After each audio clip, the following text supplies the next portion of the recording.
اما بعد فاعوذ باللہ من الشیطان الرجیم بسم اللہ الرحمن الرحیم ان اللہ یأمرکم ان تؤدوا الامانات الی اہلها واذا حکمتم بین الناس ان تحکموا بالعدل ان اللہ نعم ما یعظکم به ان اللہ کان سمیعا بصیرا صدق اللہ العظیم۔ اللہ رب العزت نے ہمیں زندگی میں بہت سی نعمتیں عطا فرمائی ہیں۔ یہ انسان اگر ان نعمتوں میں رہتے ہوئے اللہ کے حکم کے مطابق زندگی گزارے، وہی ماحول، وہی گھر، وہی کاروبار، وہی دوست، وہی عزیز و اقارب سکون کا باعث بنتے۔ اور اگر انسان ان نعمتوں میں ہوتے ہوئے اللہ کے حکم کے خلاف زندگی گزار رہا ہو، وہی چیزیں ہوتی ہیں، وہی گھر ہوتے ہیں، وہی دوست ہوتے ہیں، وہی اولاد ہوتی ہے، سب کچھ وہی ہوتا ہے، سکون نہیں ہوتا۔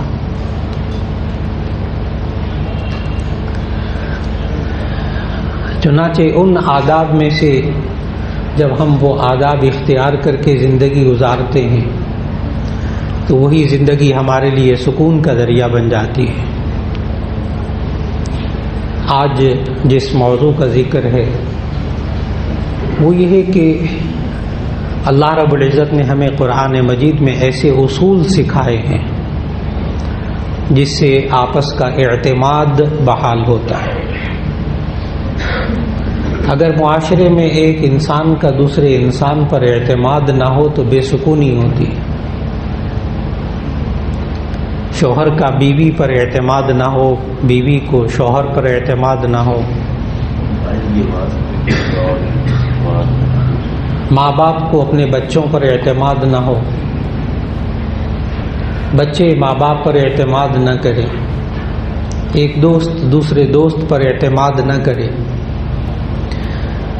ایک کاروبار میں ایک ادارے میں رہتے ہوئے ہم ایک دوسرے پر اعتماد نہ کریں، وہی زندگی بے سکون ہو جاتی۔ یہ بے اعتمادی آپس میں کیسے پیدا ہوتی ہے اور آپس کے اعتماد کو ہم کیسے بحال کر سکتے ہیں، بس آج کا یہ موضوع ہے۔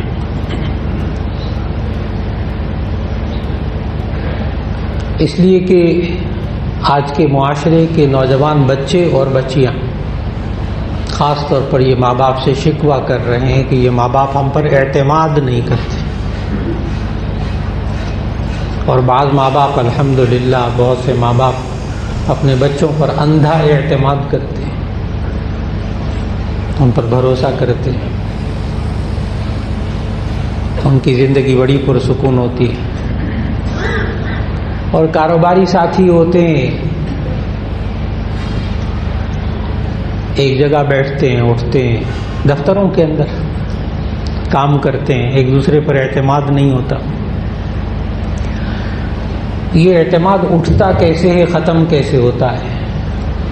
اور یہ اعتماد اگر ہم بحال کرنا چاہیں، اپنے بچوں پر اعتماد کرنا چاہیں، بچے ہم پر اعتماد کرنا چاہیں، اس کے لیے اللہ رب العزت نے ہمیں قرآن مجید میں اصول سکھائے ہیں۔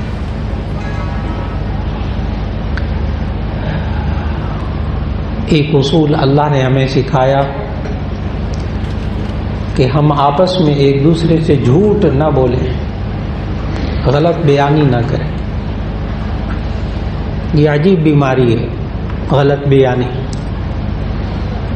اس سے آپس کا اعتماد ختم ہو جاتا ہے، اور یہ اعتماد کی دیوار بڑی مضبوط ہوتی ہے۔ آپس کے اعتماد کی دیوار بننے میں بہت دیر لگتی ہے، لیکن اعتماد کی دیوار کو توڑنے کے لیے ایک دھکا کافی ہے، پھر اس کو تعمیر کرنے میں بڑا وقت لگتا ہے۔ ایک دھکا کافی ہے، ایک غلط بیانی کافی ہے، ایک جھوٹ کافی ہے، ایک جھوٹ۔ بیوی نے ایک دفعہ شوہر سے جھوٹ بول دیا کسی معاملے میں، کئی مہینوں سالوں تک اس کے ذہن میں خلش رہتی ہے، پتہ نہیں یہ اب جو بول رہی ہے یہ بھی جھوٹی ہو۔ شوہر بیوی کے سامنے جھوٹ بول دے، اس کو پتہ چل جائے، بعد میں کنفرم ہو جائے کہ جھوٹ بولا ہے۔ شوہر کے بارے میں بیوی کا رویہ یہ ہوتا ہے، پتہ نہیں میرے ساتھ سچ بولتا ہے کہ نہیں بولتا۔ تو اعتماد کی دیوار کو ختم کرنے کے لیے ایک غلط بیانی، ایک جھوٹ اس دیوار کو گرانے کے لیے کافی ہو جاتا ہے۔ نبی صلی اللہ علیہ وسلم صحابہ پر اعتماد کرتے تھے، صحابہ نبی صلی اللہ علیہ وسلم پر اعتماد کرتے تھے، ایک پورا معاشرہ ایسا بنایا کہ وہ ایک دوسرے پر اعتماد کرتے تھے، یہاں تک نبی صلی اللہ علیہ وسلم نے فرما دیا کہ یطبع المؤمن علی الخلال کلها الا الکذب والخیانہ، کہ مومن میں ہر خصلت جمع ہو سکتی ہے، ایک جھوٹ اور ایک خیانت جمع نہیں ہو سکتی۔ بہت ہی بری چیزیں ہیں، اس معاشرے میں آپس میں جوڑ پیدا کیا، وہ معاشرہ مضبوط ہوتا ہے۔ نبی صلی اللہ علیہ وسلم نے ارشاد فرمایا المؤمن للمؤمن کالبنیان یشد بعضه بعضا ثم شبک بین اصابعه۔ نبی صلی اللہ علیہ وسلم نے فرمایا کہ المؤمن للمؤمن کالبنیان، ایک مومن دوسرے مومن کے لیے ایک دیوار کی طرح ہوتا ہے، یشد بعضه بعضا، جس کا ایک حصہ دوسرے حصے کو مضبوط کرتا ہے۔ ثم شبک بین اصابعہ، پھر نبی صلی اللہ علیہ وسلم نے اپنے ہاتھ کی دونوں ہاتھوں کی انگلیوں کو آپس میں پھنسا کر دکھایا۔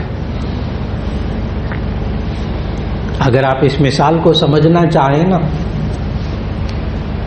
تو کسی ایسی دیوار کو غور سے دیکھیے گا جس پر پلستر نہ ہوا ہو، پلاسٹر نہ ہوا ہو، اس دیوار کو غور سے دیکھیے گا کہ وہ جو معمار ہیں، مستری ہیں، وہ کیسے دیوار کو مضبوط بناتے ہیں۔ وہ اس ترتیب سے رکھتے ہیں کہ جب آپ بنی ہوئی دیوار کو دیکھتے ہیں تو اینٹیں ایسے آپس میں ایک دوسرے کے اندر دھسی ہوتی ہیں، اس ترتیب سے وہ اینٹیں رکھتے جاتے تو وہ ایک دوسرے بالکل تشبیک۔ ثم شبک بین اصابعہ، ایک ہاتھ کی انگلیوں کو دوسرے ہاتھ کی انگلیوں میں پھنسا کر دکھایا، ایسے اینٹیں پھنسی ہوئی ہوتی ہیں، مضبوط دیوار ہوتی ہے۔ لیکن ایک ٹرک، ایک ٹرالی اگر اینٹیں اتار کر جائے، وہ اینٹیں اکٹھی کر کے ایک جگہ رکھ دیتے ہیں نا تعمیر سے پہلے، وہ اینٹوں کا ڈھیر ہوتا ہے، اسے آپ دیوار نہیں کہتے، وہ اینٹوں کا ڈھیر ہوتا ہے، دیوار نہیں ہوتی، مضبوط دیوار نہیں آپ اس کو کہتے۔ جب آپس کا اعتماد نہیں ہوتا تو گھر کے اندر ڈھیر ہوتا ہے انسانوں کا، مضبوط دیوار نہیں ہوتی۔ دوست ہوتے ہیں، رشتہ دار ہوتے ہیں، معاشرہ ہوتا ہے، ڈھیر ہوتا ہے، مضبوط دیوار نہیں ہوتی۔ وہ تو نبی صلی اللہ علیہ وسلم نے کیا، ایسا معاشرہ بنایا۔ آج جن ملکوں کے اندر غیر مسلم ملک ہیں اور وہ دعویٰ کرتے ہیں کہ ہم نے اپنے پورے ملک میں سے جھوٹ ختم کر دیا، آپ ہمارے پاس ایک ہفتہ آ کر رہے ہیں، آپ بھی جاتے ہیں مختلف ملکوں کے اندر، بہت شاد و نادر چند ایک واقعات ہوتے ہیں، لیکن عمومی طور پر جو ماحول بنایا وہ جھوٹ سے پاک ماحول ہے۔ نہ ان کا بچہ جھوٹ بولتا ہے، نہ بڑا جھوٹ بولتا ہے، نہ استاد جھوٹ بولتا ہے، نہ کوئی بازار میں کوئی جھوٹ بولتا ہے۔ تو اگر کافر، یہ مایوسی سے نکالنے کے لیے عرض کر رہا ہوں، کافر ملکوں کی تعریف نہیں کر رہا، کہ اگر کافر ملک اپنے ملکوں میں سے، پورے ملک میں سے جھوٹ کو ختم کر سکتے ہیں آج، تو کیا مسلمان اپنے ملک میں سے جھوٹ کو ختم نہیں کر سکتے؟ اور چلے ملکی سطح کی باتیں، بڑی بڑی باتیں، گھر کے افراد میں 5، 6، 10 افراد ہیں، ایک گھر کا یونٹ ہے، اس میں محنت کر لی جائے کہ ہمارے گھر میں جھوٹ نہیں بولا جاتا، باپ کہہ دے، ماں کہہ دے میں نے آج تک بچوں سے جھوٹ نہیں بولا، بچوں کے شروع سے ایسی اٹھان ہو، ایسی تربیت ہو کہ ماں باپ دعویٰ کریں کہ ہمارے بچے جھوٹ نہیں بولتے، ممکن۔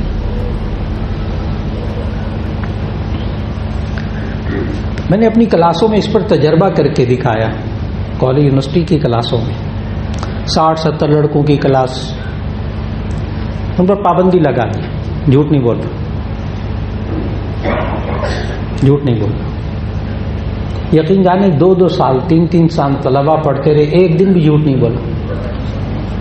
حاضری کے معاملے میں جیسے وہ فیک حاضری لگواتے ہیں، دوسرے کے نام پہ حاضری لگانا، دوسرے کے نام پہ سائن کرنا، سوال ہی پیدا نہیں ہوتا۔ نہیں آئے کوئی بات نہیں، بعد میں آ کے بتا دینا کہ میں نہیں آیا، درخواست دے دینا، چھٹی لے لیں، لیکن دیکھو فیک حاضری نہیں لگا۔ 3-3 سال 4-4 سال پڑھتے رہتے تھے طالب علم، ایک بھی جھوٹی حاضری نہیں بولتا تھا۔ میں نے عرض کیا کہ اگر غیر مسلم ملک اپنے پورے ملک میں سے ختم کر سکتے، کیا ہم اپنے گھر کے ایک یونٹ میں سے نہیں ختم کر سکتے اگر تھوڑی سی محنت کر لیں؟ الحمدللہ الحمدللہ اس وقت میرے سامنے پاکستان کے اندر چند فیکٹریاں ایسی ہیں کہ جن کے اندر 300-300 400-400 افراد کام کر رہے ہیں۔ وہ کہیں جمعہ یہاں پڑھنے آتے تھے تو انہوں نے ایک دفعہ ایک موضوع چلا تو ان کو کہا کہ اپنے گھر میں سے جھوٹ کو ختم کریں، تو ان کے جمعہ پڑھتے ہوئے ان کے دل کو بات لگ گئی۔ مجھے کہنے لگے مولانا کیا ہماری پوری فیکٹری میں سے جھوٹ نہیں ختم ہو سکتا؟ کہاں ختم ہو سکتا؟ اعلان کر دیں آج کے بعد کوئی منیجنگ ڈائریکٹر سے لے کر اور ورکر تک اور ڈرائیور تک اور گارڈ تک کوئی جھوٹ نہیں بولے گا۔ ترغیب بھی رکھیں، ترغیب بھی رکھیں، ان کی ACR رپورٹ تیار کریں کہ کسی نے غلط بیانی تو نہیں کی، جھوٹ تو نہیں بولا۔ الحمدللہ آج 3 سال ان فیکٹریوں میں ہو گئے ہیں کہ گارڈ سے لے کر اوپر تک کسی نے ایک مرتبہ بھی جھوٹ نہیں بولا۔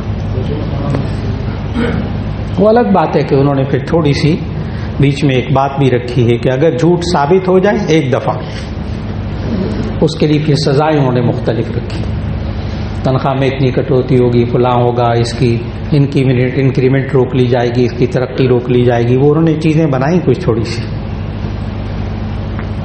کیونکہ اس کے بغیر بات نہیں بنتی، اس کے بغیر بات نہیں بنتی، جزا اور سزا دونوں چیزیں ساتھ ساتھ۔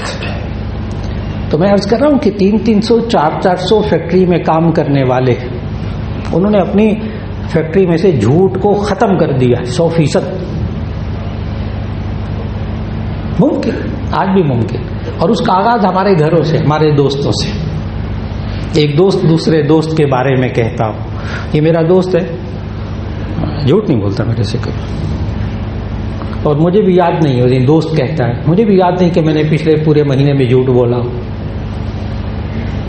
تھوڑا سا زندگی میں آگے بڑھ جائیے، قربانی دیجیے، تھوڑا سا اپنے نفس پر انسان کنٹرول کرے، گھر میں کنٹرول کرے، اس سے ہوگا کیا کہ آپس کا اعتماد بحال ہوگا۔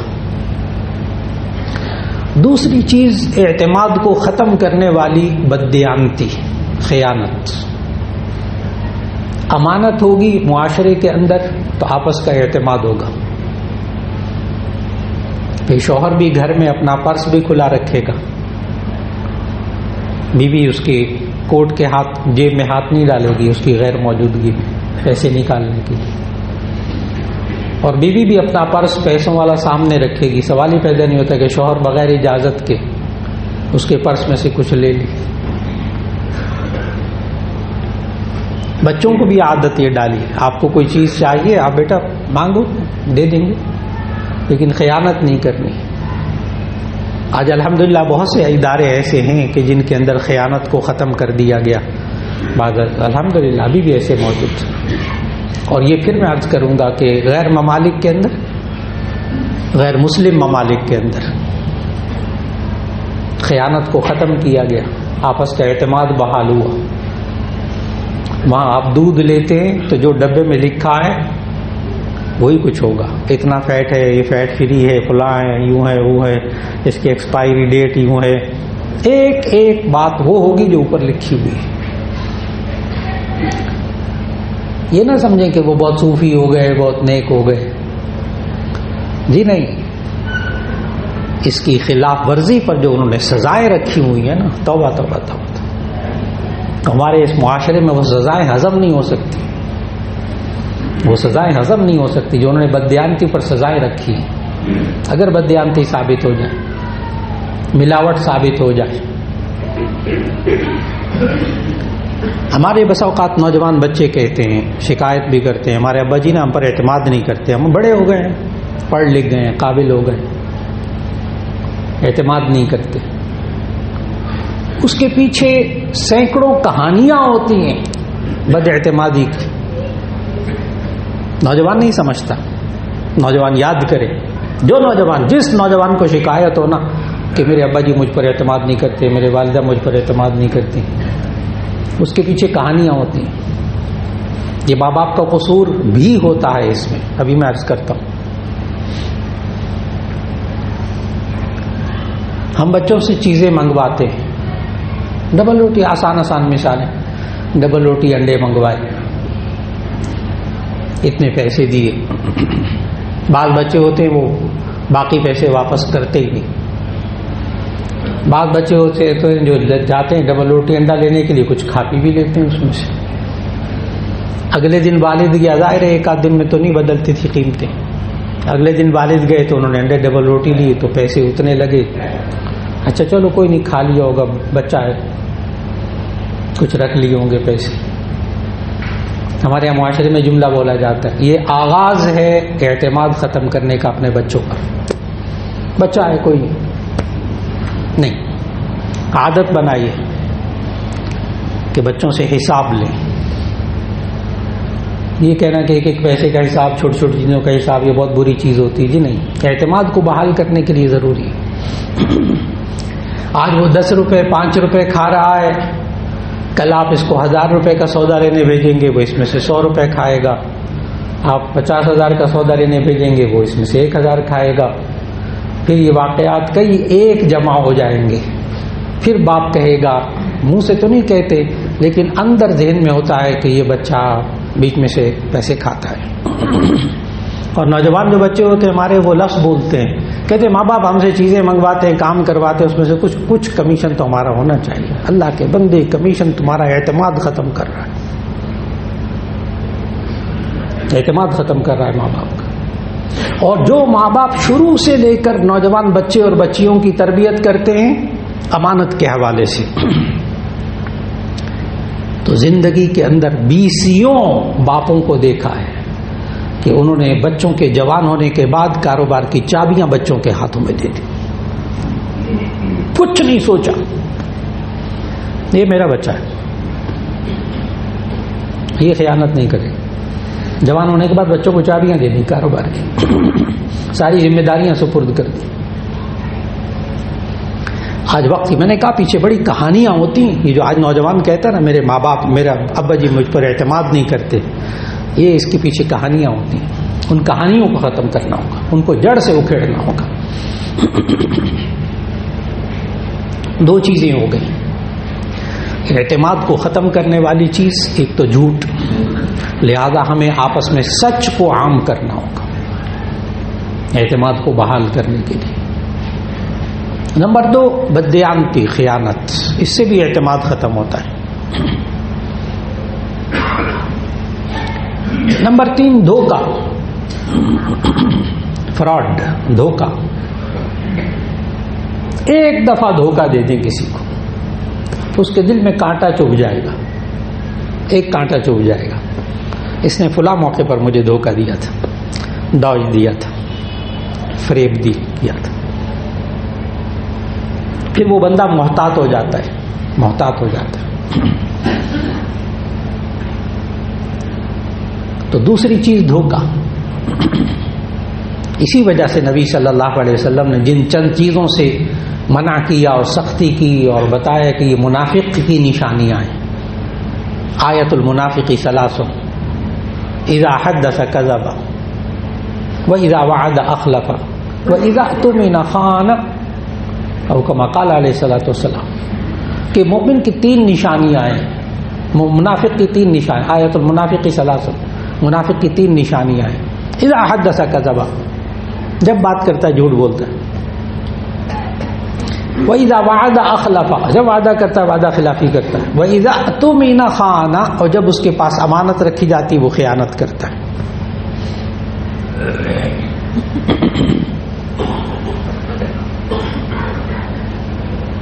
اس لیے معاشرے کے اندر ایمان اگر مضبوط ہوتا ہے تو اعتماد آتا ہے، اور ایمان کیسے کمزور ہوتا ہے؟ دوسرے کے ساتھ جھوٹ بولا جائے، خیانت کی جائے، اور ایک اور چیز جو اعتماد کو ختم کرتی ہے، جو اس منافق کی 3 نشانیوں میں سے ایک ہے، وہ ہے وَإِذَا وَعَدَ أَخْلَفَ، وعدہ خلافی، یہ بھی آپس کے اعتماد کو ختم کرتی، وعدہ کیا پورا ہی نہیں کیا۔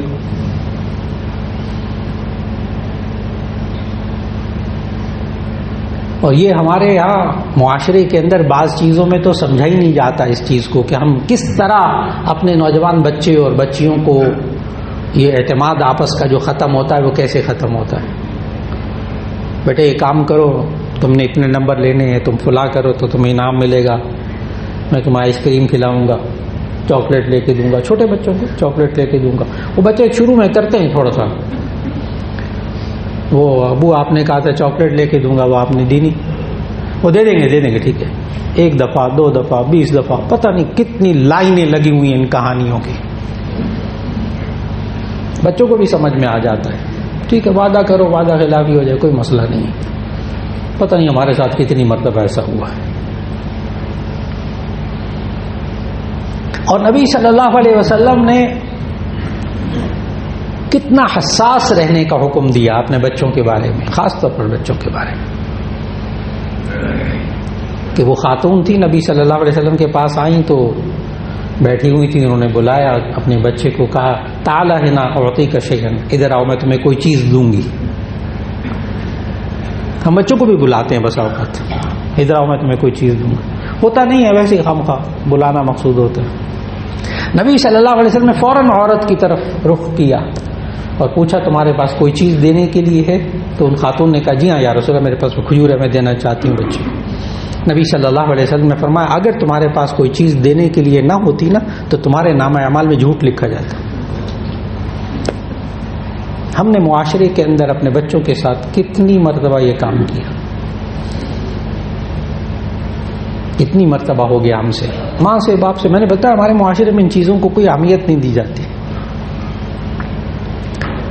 تو اعتماد کو قائم رکھنے کے لیے، بحال رکھنے کے لیے وعدے کو پورا کرنا، اسی لیے سورہ مائدہ کی پہلی آیت میں اللہ تعالیٰ نے حکم دیا یا ایھا الذین آمنوا اوفوا بالعقود، اے ایمان والو تم اپنے وعدوں کو پورا کیا کرو۔ اور نبی صلی اللہ علیہ وسلم نے معاشرے میں وہ معاشرہ بنایا تھا، مدینہ میں وہ معاشرہ بنایا صحابہ میں،